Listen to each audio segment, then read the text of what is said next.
Hello dear students. तो आज हम बात करने वाले हैं नेक्स्ट टॉपिक, जिसके अंदर हम पढ़ेंगे कि लेमा और ये जो चैप्टर 1 है इसकी आगे की बातें।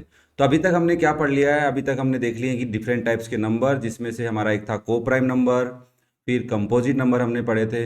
अगर आपने लास्ट वीडियो नहीं देखा है तो चैनल पे आपको मिल जाएगा, आप अब चेक कर सकते हैं। ठीक है, तो डिफरेंट टाइप्स के नंबर हमने पढ़ लिए हैं। तो आज हम बात करते हैं कि ये लेमा क्या होता है। देखो, इस पर्टिकुलर चैप्टर के अंदर आपके पास दो वर्ड मिलेंगे, लेमा एंड एल्गोरिथम। लेमा क्या है कि एक स्टेटमेंट है जो मैथ में पहले से प्रूव हो चुकी है। हमें उसको प्रूव करने में बहुत मेहनत लगेगी, इसलिए उसको सीधे सीधे हम मान के चलेंगे कि ये बात सत्य है, सही है। तो जो भी लेमा वर्ड आपको जहाँ पे भी दिखे, जरूर दिखने वाला है, आगे बताऊंगा कहाँ दिखेगा, उसे हम प्रूवन स्टेटमेंट मान के चलेंगे, जिसको हम कोई अनदर स्टेटमेंट को प्रूव करने के लिए काम में लेंगे। जैसे 24 इज डिविजिबल बाय 2, अगर ये कहीं पे लिखा हुआ है, इस बात का मतलब हम क्या समझते हैं? हमने माना है कि जो नंबर की यूनिट डिजिट क्या हो, 2 से डिविजिबल होती है। जैसे अगर यूनिट डिजिट किसी नंबर की 0 है, 2 है, 4 है, 6 है और 8 है, तो हम ये बोल सकते हैं कि वो नंबर है वो 2 से डिविजिबल है। अब इसमें लेमा का क्या यूज़ था? लेमा का ये यूज़ था कि हमने ये वाली बात जो यूज़ में ली है कि any number whose unit digit is 0, 2, 4, 6, 8 is divisible by 2। तो ये स्टेटमेंट हमने पहले से जो लिखी हुई थी ना, वो यूज़ में ली है। आपने कभी अपने दिमाग में नहीं डाला होगा इस बात को कि ये ऐसा क्यों हो रहा है ना, नहीं डाला था ना, इसलिए इसे हम प्रूवन स्टेटमेंट बोलते हैं। बट इसकी हेल्प से हम अनदर स्टेटमेंट, कौन सी स्टेटमेंट है कि ये जो 24 है ये भी 2 से डिविजिबल है, ये स्टेटमेंट हम प्रूव कर रहे हैं या इसको एक्सप्लेन कर रहे हैं। किसकी बेसिस पे? इस पर्टिकुलर लाइन की बेसिस पे। तो इसे हम क्या समझ सकते हैं? एज ए लेमा समझ सकते हैं। ओके, तो ये था लेमा वर्ड का मतलब। नेक्स्ट आपके पास आएगा एल्गोरिथम। देखो, एल्गोरिथम क्या होता है? एक प्रोसेस होता है कि आपने, जैसे एक मशीन है वो चिप्स बनाती है, आपने उसमें आलू डाला, नमक मिर्च डाले, वो आपको चिप्स निकाल के देगी। जैसे आजकल रोटी बनाने वाली मशीन्स आ चुकी हैं, उसमें आपको सिर्फ आटा डालना है और वो ऑटोमेटिकली आपको क्या बना के देगी? एक चपाती की शेप दे देगी। तो इस प्रोसेस को हम क्या बोलते हैं? एल्गोरिथम बोलते हैं। जो भी मशीन्स होती हैं वो एल्गोरिथम पे काम करती हैं। तो हमें क्या कह रहा है? Algorithm is a series of well defined steps. वो वही काम करेगा जो आप उसको बताओगे। जैसे रोबोट होते हैं, झाड़ू पोछे वाले हो गए, या वेटर्स टाइप के जो रोबोट हैं, आजकल तो वो भी एआई वाले हो चुके हैं, बट उनके अंदर भी वेल डिफाइंड स्टेप्स हैं कि आपको ये काम करना है, वो उतना ही काम करते हैं। तो ये एल्गोरिथम क्या है? एक प्रोसेस है जिसके अंदर हम क्या करते हैं? Which provide a procedure for solving A type of problem. आपके पास अगर एक प्रॉब्लम है, उस प्रॉब्लम को सॉल्व करने के स्टेप्स हैं, वो स्टेप्स हमें यूज में लेने हैं, और इस कंप्लीट प्रोसेस को, जिससे आप किसी प्रॉब्लम को क्या करोगे? सॉल्व करोगे, कुछ स्टेप्स को यूज में लेके, उस प्रोसेस को हम बोलेंगे एल्गोरिथम। अब आप बोलोगे सर ये दोनों वर्ड कहाँ काम में आने वाले हैं? ये दोनों वर्ड बेटा आपके काम में आएंगे फंडामेंटल थ्योरम ऑफ अरिथमेटिक में। ये इस चैप्टर का मेन कॉन्सेप्ट आप बोल सकते हैं कि फंडामेंटल थ्योरम ऑफ अरिथमेटिक क्या कहती है। तो इसको मैं एक एग्जांपल से आपको प्रूव करता हूँ। मान लो आपके पास एक नंबर है 12। अब ये जो 12 नंबर है ये आपका कंपोजिट नंबर है। पढ़ के आए थे अपन, कंपोजिट नंबर कौन से होते हैं? वो नंबर जिसके मोर देन 2 फैक्टर्स होते हैं, कि वो 1 की टेबल में भी आता है, खुद की टेबल में भी आता है, और किसी और नंबर की टेबल में भी आता है। तो आप बोल सकते हैं yes, 12 is a composite number. तो अगर मैंने 12 के फैक्टर किए, कौन से फैक्टर करूंगा? Prime factor. जैसे आपने 2 का डिवाइड किया इसमें तो 6 आया, फिर अगेन 2 का डिवाइड करेंगे 3 आएगा, फिर 3 का डिवाइड करेंगे क्या आएगा? 1। तो कैन वी से 12 विल बी 2 इंटू 3। तो ये फंडामेंटल थ्योरम क्या करिए, ये आपका कंपोजिट नंबर है, तो कह रहा है एवरी कंपोजिट नंबर, सभी कंपोजिट नंबर को एक्सप्रेस मतलब दिखाया जा सकता है, रिप्रेजेंट किया जा सकता है, और सिंपली वो कह रहा है फैक्टराइज करना as a product of primes. क्या इसको मैं प्रोडक्ट ऑफ प्राइम बोल सकता हूँ? 2 इंटू 3। क्या ये तीनों नंबर प्राइम है? यस, 2 भी प्राइम नंबर है, ये 2 भी प्राइम है, और ये 3 भी क्या है? प्राइम है। And this factorization is unique, मतलब ये फैक्टराइजेशन यूनिक है। क्या मतलब है?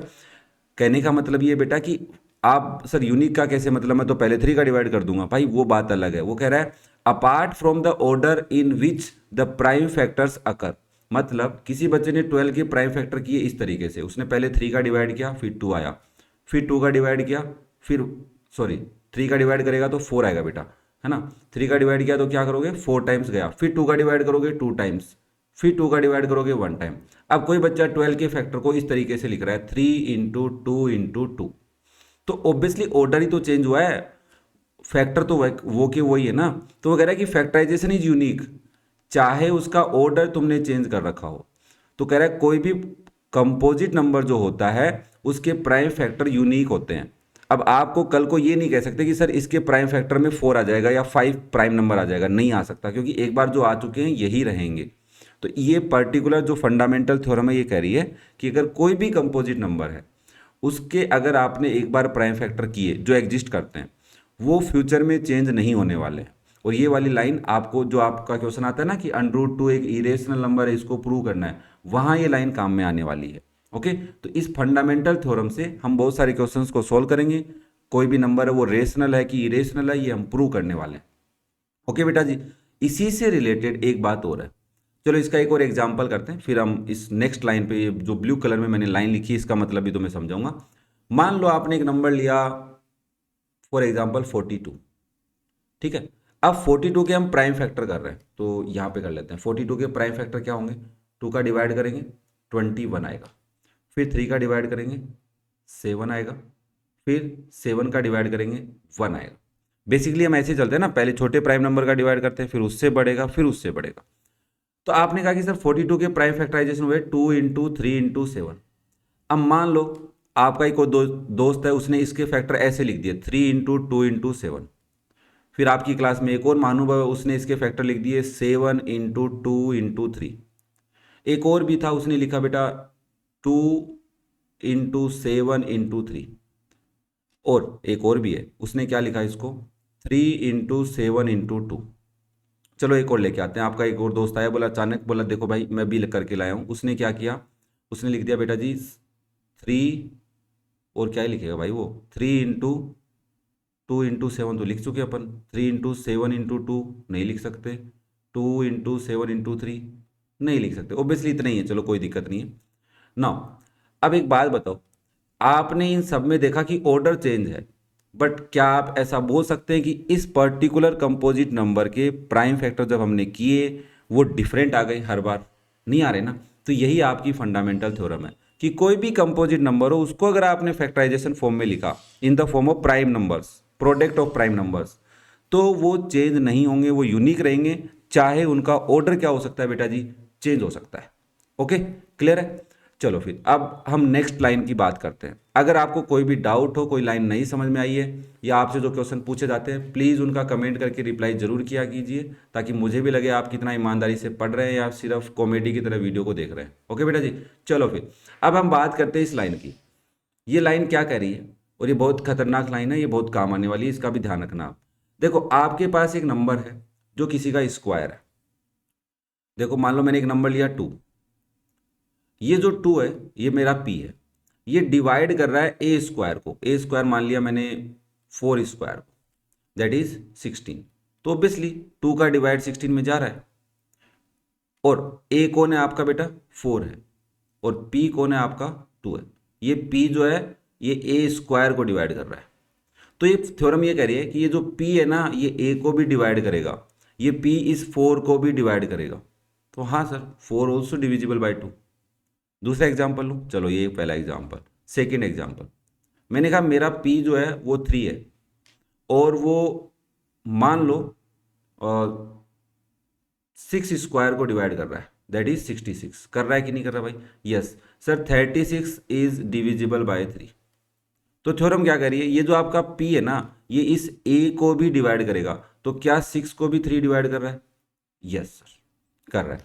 अब सुनो, मैंने कहा कि q को p जो है वो डिवाइड कर रहा है, q is divisible bye p, और q जो है वो r का स्क्वायर है, r स्क्वायर इज q। तो क्या आप ऐसा बोल सकते हैं कि sir r is also divisible by p?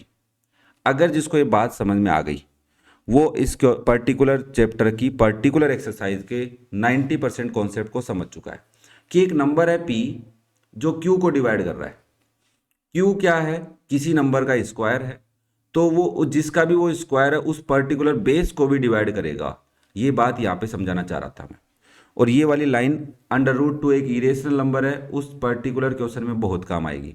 किसी भी नंबर को इरेशनल प्रूव करने के लिए दो लाइन काम आएंगी, पहली फंडामेंटल थ्योरम, दूसरी ये वाली जो लाइन है। ठीक है, क्लियर है सब तक एकदम अच्छे से? चलो फिर नेक्स्ट लाइन हम बात करते हैं HCF और LCM की। देखो आपने बचपन में बहुत सारे HCF लिए होंगे, LCM लिए होंगे, दो फ्रैक्शन को ऐड किया होगा, सब्ट्रैक्ट किया होगा, तो LCM और HCF जरूर लिए हैं, है ना। LCM तो लिए है, HCF तो नहीं लिया होगा, बट ऑब्वियसली तुम भूल चुके है ना। कैसे भूल चुके हो, रीजन है मेरे पास।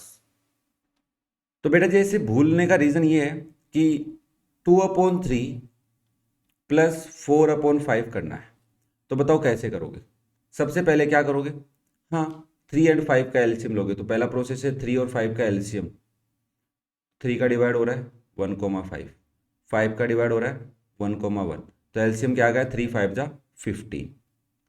फिर इसका न्यूमरेटर लिखना है, तो डिनोमिनेटर का डिवाइड एलसीएम में करोगे, 3 का डिवाइड 15 में 5 टाइम, न्यूमरेटर से मल्टीप्लाई 2 × 5 प्लस 5 का डिवाइड 15 में 3 टाइम, 4 मल्टीप्लाई बाय 3, तो ये हो गया 10 प्लस 12/15 दैट इज 22/15।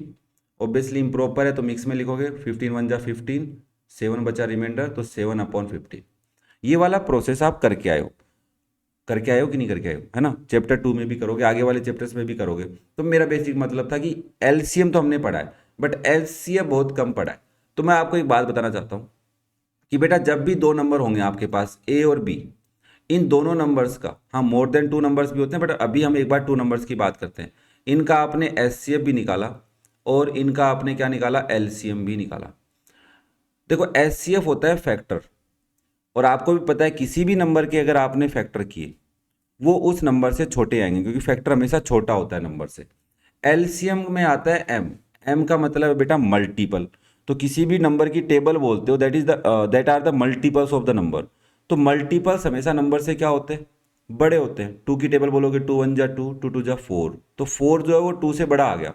फिर 2 3 जा 6, 6 भी 2 से बड़ा हो गया, क्योंकि आप तो 2 की टेबल बोल रहे थे ना। तो एलसीएम हमेशा नंबर से क्या आता है, बड़ा आता है। तो मैं ऐसे बोल सकता हूँ ए और बी से एलसीएम बड़ा मिलेगा, और ए और बी से एचसीएफ हमेशा क्या मिलेगा, छोटा या इक्वल। हाँ इक्वल भी बोल सकता हूँ, इक्वल भी हो सकता है ना, मल्टीपल 2 1 जा 2, बराबर भी तो आ गया। तो एक बात लिख देता हूँ मैं कि ए और बी को हमेशा एचसीएफ क्या करने वाला है, डिवाइड करने वाला है, डिवाइड होने ही चाहिए। और ए और बी से एलसीएम हमेशा दो नंबर्स का डिवाइड होना चाहिए। अगर डिवाइड नहीं हो रहा है तो आपका आंसर गलत है। जैसे मैंने यहाँ पे 15 एलसीएम लिया, किसका, 3 और 5 का, क्या ये 15 इन दोनों से डिवाइड हो रहा है, यस हो रहा है। अगर नहीं हो रहा है दोनों से डिवाइड तो आपका एलसीएम गलत है। तो हम बेसिकली अब बात करते हैं कि किसी भी 2 नंबर्स के एलसीएम और एचसीएफ निकाले कैसे जाते हैं। देखो बेटा सबसे पहले आपके पास मान लो एक नंबर है 12 और 15, इन दोनों के हम एचसीएफ और एलसीएम निकालते हैं। तो आपको एचसीएफ निकालना है तो क्या करोगे, दोनों को लेके आओ, जब तक सेम नंबर का डिवाइड जा रहा है तब तक करते रहो, प्राइम नंबर का, बाद में हम उसको कंपोजिट बना लेंगे प्रोडक्ट करके। तो आपने कहा सर दोनों में, इसमें 2 का डिवाइड जा रहा है, इसमें नहीं जा रहा, इसमें 3 का डिवाइड जा रहा है, इसमें भी जा रहा है, तो आपने 3 का डिवाइड किया, 12 में गया 4 टाइम, 15 में गया 5 टाइम। अब बताओ 4 और 5 में किसी सेम नंबर का डिवाइड जा रहा है, नहीं जा रहा, तो हमारा स्टेप्स रुक गया। तो इन दोनों का एचसीएफ क्या आ गया बेटा, 3 आ गया। एलसीएम के लिए क्या करना है, सर आगे अब डिवाइड नहीं जा रहा, सेपरेट डिवाइड करते रहो, दोनों नंबर सेपरेट किसी प्राइम नंबर से डिवाइड हो रहे हैं, कर दो। तो आपने कहा 2 से डिवाइड हो रहा है 2,5, फिर अगेन 2 से डिवाइड हो रहा है 1,5, फिर एक नंबर 5 से डिवाइड हो रहा है 1,1। तो एलसीएम क्या हो गया, ये जितने भी फैक्टर हैं इन सबका प्रोडक्ट, 3 × 2 × 2 × 5, 5 2 जा 10, 3 2 जा 6, 6 × 10 60। तो एलसीएम क्या आ गया, 60। अब मुझे एक बात बताओ, ये जो 12,15 है ये दोनों नंबर 3 से डिवाइड हो रहे हैं, यस। तो मैंने यही तो कहा था थोड़ी देर पहले कि एचसीएफ हमेशा दोनों नंबर्स को क्या करने वाला है, डिवाइड करने वाला है। और इन दोनों का एलसीएम क्या है, 60। क्या 60 12 की टेबल में आएगा, यस, 12 5 जा 60, और 15 की टेबल में आता है, यस, 15 4 जा 60। तो आप ऐसा बोल सकते हैं कि सर जो दो नंबर का हम एलसीएम ले रहे हैं वो उन दोनों नंबर से डिविजिबल होगा। ओके, क्या इतनी बात क्लियर है? अब देखो इसके अंदर क्या होता है, एचसीएफ और एलसीएम जब हम लेते हैं किन्हीं भी दो नंबर्स का, तो वो नंबर्स पावर की फॉर्म में भी आता है, उसमें वेरिएबल्स भी आते हैं, तो वो सारी बातें हमें सीखनी है। बट अभी हम इंट्रोडक्शन पढ़ रहे हैं चैप्टर का, तो हम एकदम बेसिक बेसिक छोटी छोटी बातें पढ़ रहे हैं, जिससे हमारे को चैप्टर का ओवरव्यू पता चल जाए और चैप्टर में कितनी बात हमें कम से कम पता होनी चाहिए वो पता चल जाए। ओके बेटा जी, तो अभी मैं एचसीएफ और एलसीएम की इतनी बात बता रहा हूँ। इसके बाद में अगर आपके पास बेटा कोई भी दो नंबर है ए और बी, आपने इन दोनों का एचसीएफ निकाला और एलसीएम निकाला, तो इनसे एक प्रॉपर्टी बन गई है, एक रूल बन गया है क्या, कि आप इन दोनों नंबर्स के एलसीएम और एलसीएम को मल्टीप्लाई करेंगे तो वो हमेशा इन दोनों नंबर्स के प्रोडक्ट के इक्वल आएगा। चेक करें, यहीं चेक कर सकते हैं। देखो मैं यहाँ पे एचसीएफ और एलसीएम ले लेता हूँ, 3 और 60, 60 इंटू 3, 60 इंटू 3 मतलब 6 इंटू 3 कर लेते हैं, 18 आ गया, और जीरो साथ में लगा देंगे, 180। नंबर्स का मल्टीप्लाई करते हैं, 12 इंटू 15। चलो मैं सेपरेट तुम्हारी तरह करके दिखा देता हूँ, 12 इंटू 15 ऐसे कर लेते हैं, 5 से कर लो, 5 टू जा 10 कैरी 1, 5 1 जा 5 प्लस 1 6 इंटू 2, 1 इंटू 1 1, प्लस करेंगे 0, 6 प्लस 2 8 1, क्या प्रोडक्ट 180 आया? यस। तो हमने कहा यस पॉसिबल तो है ना, कि दो नंबर्स का अगर हमने एचसीएफ और एलसीएम निकाला तो यहाँ पे एक रूल बन गया है कि product of HCF and LCM of two numbers is equals to product of the numbers. Okay, ये प्रॉपर्टी हमारे काम आएगी, कुछ क्वेश्चंस इसमें पूछेगा। मतलब देखो आपको दो नंबर दे देगा, एक एलसीएम दे देगा तो एचसीएफ पूछेगा उन दोनों नंबर्स का, है ना। आपको दो नंबर्स का एचसीएफ दे देगा और एलसीएम दे देगा और कोई एक नंबर दे देगा तो दूसरा नंबर पूछेगा। तो इक्वल का साइन है, इक्वेशन है, तो एक एक दूसरे को ट्रांसपोजिशन करके मतलब शिफ्ट करके हम डिवाइड, मल्टीप्लाई वाला डिवाइड में जाता है वो प्रोसेस तो पता ही होगा ना, सॉल्यूशन ऑफ द इक्वेशन, उसकी हेल्प से हम इन पर्टिकुलर क्वेश्चन को सोल्व कर सकते हैं। ओके, तो बेसिकली आपको ये बात पता होनी चाहिए। क्लियर है? अब यहाँ पे थ्री नंबर्स का भी एचसीएफ और एलसीएम का कॉन्सेप्ट होता है, बट उससे रिलेटेड हमारी एक्सरसाइज में क्वेश्चंस नहीं है, तो हम अगर कोई क्वेश्चन होगा, मतलब हम पीवाईक्यू करेंगे या इंपॉर्टेंट क्वेश्चंस करेंगे, तब उसका हम डिस्कशन कर लेंगे। ओके बेटा जी, तो बेटा जी अब बात करते हैं लास्ट टॉपिक की। बाकी हम धीरे धीरे पढ़ते रहेंगे, समझते रहेंगे, और तुम्हें कोई प्रॉब्लम आती रहे तो तुम मुझसे पूछते रहना, घबराना नहीं है ना, मैं हर बात का जवाब दूंगा पढ़ाई से रिलेटेड। ओके, तो चलो बात करते हैं लास्ट टॉपिक की। आई थिंक सो तुम्हें एचसीएफ और एलसीएम का कॉन्सेप्ट समझ में आ गया है। बाकी मैं क्वेश्चन समझाऊंगा तो और अच्छे से समझाता रहूंगा, टेंशन मत लेना।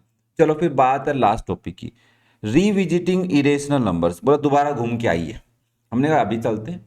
कह रहा है एक रेशनल नंबर है is a non terminating and non recurring decimal. अच्छा, ये रेशनल कैसे लिखा सर आपने? ये रेशनल लिखना था, मैंने कहा अब भी लिख देते हैं। क्या लिख देते हैं? अब भी आई लगा देते हैं और एक आर और लगा देते हैं, ठीक है। चलो फिर मान लिया आपकी बात, गलती होगी भाई। चलो फिर इरेशनल नंबर एन लगाओ सर, ए भी अच्छा नहीं लग रहा, मैंने कहा सॉरी इंग्लिश बड़ी खराब है अपनी, एन भी लगा देते हैं। कह रहा है an irrational number is a non terminating non recurring decimal. भाई देखो सुनो, डेसिमल नंबर होते हैं, जैसे एक नंबर है 2.54, रिमाइंडर 0 आ चुका है तो आगे नंबर नहीं आएगा। ओके सर, मैंने कहा ठीक है। मतलब जिस नंबर का डिनोमिनेटर क्या होता है, हेलो ध्यान से देखना, बहुत गहरी बात बताता हूँ। अगर कोई फ्रैक्शन है या नंबर है, रेशनल नंबर है ना, टू पी अपॉन क्यू की फॉर्म वाला, तो अगर उसका डिनोमिनेटर 2 की पावर n और 5 की पावर n या फिर 2 की पावर n इंटू 5 की पावर n है, तो डेसिमल जो होगा वो टर्मिनेटिंग होगा। इसे कहते हैं टर्मिनेटिंग होना। क्या कहते हैं भाई? टर्मिनेटिंग, मतलब डेसिमल रुक चुका है। बट सर कुछ कंडीशन ऐसी आ गई जैसे रुक ही नहीं रहा, 2.345 ऐसा कुछ ना, आगे चलते जा रहा है, रुक ही नहीं रहा। भाई देखो जिसका डिनोमिनेटर मतलब रिमाइंडर नॉट इक्वल्स टू 0 आ रहा है, बट कुछ स्टेप्स के बाद में रिमाइंडर रिपीट हो रहा है ना, तो इसको रिपीटिंग बोलते हैं, कि वापस से 345 आ गया, 345 आ गया, ऐसे चलता गया ना। बार वाला पढ़ा था ना आपने, 2.345 बार, याद आ रहा है कुछ? हाँ सर कुछ कुछ तो याद आ रहा है, 9th क्लास में पढ़ा होगा। तो इसे कहते हैं नॉन टर्मिनेटिंग। क्या कहते हैं? Non terminating. और साथ में बोलते हैं रिपीटिंग ऑल्सो, है ना, रिपीटिंग या रिकरिंग। हेलो हेलो रिपीटिंग, या फिर इस वर्ड की जगह रिकरिंग बोल देते हैं, बार बार आना। ये कब होता है? ये सर कब होता है? जब होता है जब ना, जब डिनोमिनेटर जो होता है वो क्या हो, नहीं हो, 2 की पावर n और 5 की पावर n की शक्ल में नहीं हो। मतलब डिनोमिनेटर अगर 3 आ गया, 7 आ गया, 9 कुछ भी ले लो ना, ओनली 2 और ओनली 5 और 2 और 5 नहीं है ना, तब आता है ऐसा। मैंने कहा ठीक है साहब, कोई दिक्कत नहीं है। 2 5 नहीं है, 2 है तो भी डांट देगा वो, रोक देगा उसको ना, संभाल लेगा वो। 2 और 5 दोनों नहीं होने चाहिए, है ना, ओनली 2 और ओनली 5 नहीं होने चाहिए। अब आप कहोगे सर अगर मैंने किसी नंबर को 14 से डिवाइड किया तो, मैंने कहा ऊपर वाला नंबर पहली बात तो 2 से कटना नहीं चाहिए ना, तब भी ये जो आंसर देगा वो रिपीटिंग देगा। पड़ी होगी ना ये बात। अब तीसरा केस बचा, मतलब सर हम किए जा रहे हैं कुछ ना कुछ तो किए जा रहे हैं, बट वो रुक ही नहीं रहा और वो रिपीट भी नहीं हो रहा। जैसे मान लो 0.123 0 1 2 3 0 0 1 2 3। देखो आपको लग रहा होगा रिपीट हो रहा है, बट रिपीट नहीं हो रहा। देखो 1 के बाद में 2, बाद में 3, फिर 0, 1 2 3 फिर 0, बट वापस से 0 आ गया। आना क्या चाहिए था, 1 आना चाहिए था ना हिसाब से तो, बट आ भी नहीं रहा। तो इसे, इस प्रोसेस को कहते हैं नॉन टर्मिनेटिंग नॉन रिकरिंग। मतलब टर्मिनेट भी नहीं हो रहा, रिमाइंडर 0 भी नहीं आ रहा और रिपीट भी नहीं हो रहा है। तो अगर आपका डेसिमल ऐसा है तो आप इस नंबर को क्या बोल सकते हैं, इरेशनल नंबर बोल सकते हैं। It cannot be in the form of P upon Q, P upon Q की फॉर्म में भी नहीं है, बट साथ में ये लाइन याद रखना, where P and Q both are integers, P and Q are both integers, या बोथ आर इंटीजर्स बोल सकते हो, एक ही बात है। और क्यू 0 भी नहीं होना चाहिए। अब कई बच्चे कहते हैं सर √2 जो है इसके नीचे 1 लगा दिया, सर पी अपॉन क्यू की फॉर्म में तो आ गया सर ये। मैंने कहा भाई ये पी क्या तेरा इंटीजर है, क्यू तो ठीक है इंटीजर है, √2 नॉट है इंटीजर, है ना। तो कोई भी नंबर जो पी अपॉन क्यू की फॉर्म में नहीं होता। बेसिकली यहाँ पे क्या होता है बेटा पता है, ये जो इरेशनल नंबर है ना, ये अंडर रूट वाले नंबर भी है, √2 √3, जो परफेक्ट स्क्वायर नंबर नहीं है अंदर वाले, है ना, 2 4 2 3 5 6 7 और 8 भी है, 10 भी है, 11 भी है, 12 भी है, 13 भी है, 14 भी है, 15 भी है। और क्यूब रूट वाले नंबर भी इसमें आते हैं भाई, जैसे √3 का क्यूब रूट लेना ना, cube root of 3, hello, cube root का यहाँ पे सिंबल है ना, चलो, है ना। तो ये वाले नंबर भी किस में आते हैं, इरेशनल नंबर में आते हैं। तो आई थिंक सो तुम्हें पता चल गया होगा इरेशनल नंबर कौन से होते हैं, जिनका टर्मिनेटिंग नहीं होता है, नॉन टर्मिनेटिंग होते हैं, नॉन रिपीटिंग भी होते हैं, नॉन रिकरिंग भी होते हैं, और साथ में जो पी अपॉन क्यू की फॉर्म में नहीं लिखे जाते हैं। ऐसे कौन से नंबर होते हैं सर, स्क्वायर रूट वाले और क्यूब रूट वाले नंबर हैं, तो टेंशन लेने की जरूरत नहीं है। हाँ ये भी है भाई, देख ये अगर मैंने इसे लिख दिया 4 इंटू √2, ये भी होता है मल्टीप्लाई, है ना। ये तो रेशनल को इरेशनल से मल्टीप्लाई करेंगे तो इरेशनल ही आएगा। ये बात तो पढ़ी होगी तुमने, नहीं पढ़ी तो मैं बता दूंगा, टेंशन लेने की जरूरत नहीं है बेटा जी। ओके, तो देखो बड़े प्यार से मैं तुम्हें हर एक चीज़ समझाते हुए आ रहा हूँ। अगर आप ये 2 वीडियो देख रहे हैं तो ऑब्वियसली थोड़ा सा विश्वास मेरे पे कर सकते हैं कि हाँ आदमी तो अच्छा है, पढ़ाता तो अच्छा ही होगा, है ना। बाकी आप धीरे धीरे ट्रस्ट करने लग जाएंगे कि हाँ मैं सच में अच्छा पढ़ा रहा हूँ। मेरी तरफ से बहुत बहुत बहुत बहुत बहुत बहुत बहुत कोशिश कर रहा हूँ मैं कि बच्चों को बहुत प्यार से, ईजी तरीके से और मज़े के साथ चीज़ें समझाई जाएं, और इस तरीके से समझाई जाए कि उनको रिवीजन में कम मेहनत करनी पड़े और इजीली समझ में आ जाए। ओके बेटा जी, तो आपका प्यार और सपोर्ट ऐसे बनाए रखना, और अगर आपको कोई भी प्रॉब्लम आए तो कमेंट करके पूछ लेना। मैं आपको यहीं मिलूंगा, आपके कमेंट का जवाब देते हुए मिलूंगा। और दोस्तों के साथ शेयर करना है क्योंकि उनको भी बताओ, वो भी पढ़ लेंगे बेचारे, है ना। और बाकी आपकी मर्जी, आप उनका भला नहीं चाहते तो मत भेजना उनके पास, नहीं उनका भला हो जाएगा, है ना। ठीक है बेटा, चलो मिलते हैं नेक्स्ट वीडियो में। तब तक मैथ पढ़ते रहिए, सोल्व करते रहिए, पढ़ते रहिए, सोल्व करते रहिए, और घर वालों की इज्जत करते रहिए, पेरेंट्स की इज्जत करिए, बड़े भाई बहनों की इज्जत कीजिए, रिलेटिव्स की इज्जत करते रहिए। हाँ हमें पता है, वो जो बात तुम्हें पता है वो मुझे भी पता है, बट फिर भी इज्जत करते रहिए। ओके बेटा जी, बाय, थैंक यू।